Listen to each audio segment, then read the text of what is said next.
Lieutenant! Captain! I need you to take a squad and go into the catacombs. There have been reports of corpses going missing, and I won't have a necromancer sneaking around behind our lines. Yes, sir. Right away, sir. The catacombs are the last place you want to go right now. The war against Clan Delmarev and Clan Stonefist has been going very poorly. The combined might of the Blue Dragonborn clan and the Dwarf Kingdom has all but reduced the metropolis of Olaresh to rubble. There has been a fortunate lull in the attacks against the city. That means everyone left has spent the last several hours hauling corpses to the catacombs. As you take your loyal squad and head down towards the catacombs, you notice that there are corpses piled everywhere. Where are the people responsible for their transport? You brush the thought from your mind, not wanting to know the answer. The entrance to the catacombs stands quiet, like a timeless guardian of the deceased. The doors have been left ajar, and you almost vomit from the stench of the dead inside. Privates, listen up. We get in, we get out, and lock this place up. Go in teams of 2, and under no circumstances do you engage in combat. And with that, everyone lights a torch and heads inside. The number of corpses piled inside the catacombs inflicts a terrible sorrow on your heart, and you recognize some of your closest friends among the dead. War will make corpses of us all. A panicked pair of screams break the silence and slice through your thoughts, forcing you back into your grim reality. Jera and Aldor, the screams are cut short and the silence returns, clawing its way back into your ears like a fell creature. You can hear the sound of someone eating with voracious hunger. What idiot private would choose to have a snack right now? You slowly creep towards the sound of the snacking, silently pulling your sword from its sheath while you hold your torch aloft. Rounding a sharp corner, you are confronted with a horrid sight. Jera and Aldor lie dead, and some disgusting creature is feasting on their remains. Back! Get off them! The creature hisses and charges, swinging its disgusting claws at your face. You parry the blow and riposte, cleaving decayed flesh from its wretched body. In the dim light on the edge of your vision, you see more bodies rise and shamble towards you. Taking advantage of your distraction, the creature claws your face with rotten talons, and you feel your body seize. You struggle against paralysis as the creature now rakes your body with tooth and claw, tearing open your stomach and feasting on your entrails. The last thing you see before you fade to black is the creature eating you suddenly transforms, surrounded by dark energy. It grows even more awful than your wildest nightmares. Welcome back to a Compendium of Monsters.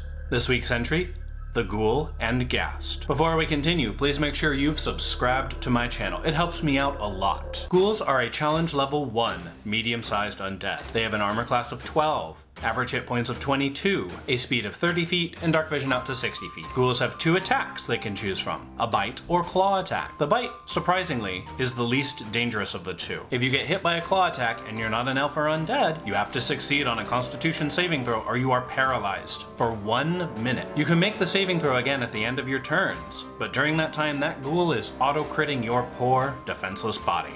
Ghouls can actually speak common, though they don't have much reason to use it other than to yell, "Bleh!" and such. Ghouls thrive on places rife with death and decay. You will always find them in places where access to dead bodies is more or less unrestricted. When ghouls are no longer able to scavenge the dead, they happily turn their endless hunger towards the living. Ghouls gain no nourishment from eating flesh. Their creator simply compels the ghoul to create more undeath and gives them an endless hunger to make themselves capable of fulfilling that goal. Unlike a realistic zombie apocalypse where bodies would decay beyond usefulness after a few months or a year, depending on your climate, Ghoul's undead flesh does not decay and it can survive eternally if left to its own devices. But it's very likely the ghoul will eventually find something that is strong enough to kill it and get killed. Ghouls originate from a plane called the Abyss, a realm where your worst nightmares are literally the least of your concerns. Dorasane, once an elf, forsook his people and begun worship of Orcus, the demon prince of undeath.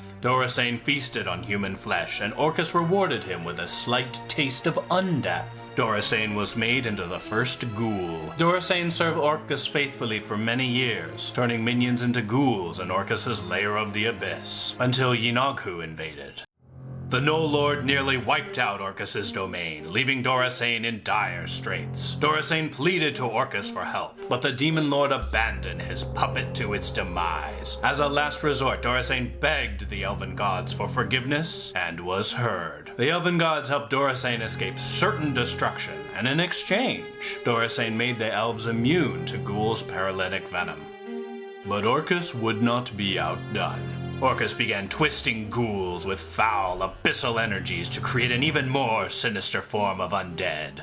A Ghast. Ghasts are challenge level 2, medium-sized undead. They have an armor class of 13, average hit points of 36, a speed of 30 feet, and dark vision up to 60 feet. Ghasts have many abilities, and all of them are horrible. Neither Dorasane nor the Elven Gods are able to protect elves from a Ghast's onslaught. Ghasts have 2 innate abilities, Stench and Turning Defiance. If you get too close to a Ghast, you have to succeed on a Constitution saving throw or be poisoned until the start of your next turn. Once you save against the Stench, you're immune to it for 24 hours, so thank goodness for that. Turning Defiance means that a Ghast and any ghouls within 30 feet of that Ghast have advantage on saving throws against effects that turn undead. This is not restricted by line of sight and will continue to function even if the Ghast is stunned or paralyzed. So kill it quickly. Ghasts, of course, have a bite attack, but it's their claws you have to watch out for. Not only do their claws hurt worse than a ghoul's claws, but no one is safe from their paralytic venom unless they are undead. Ghasts don't seem that concerning. Just keep your distance and you'll be fine, right? Wrong. Ghasts are a servant that Orcus has shown some whimsical favor towards. They are sent to do his bidding in an area.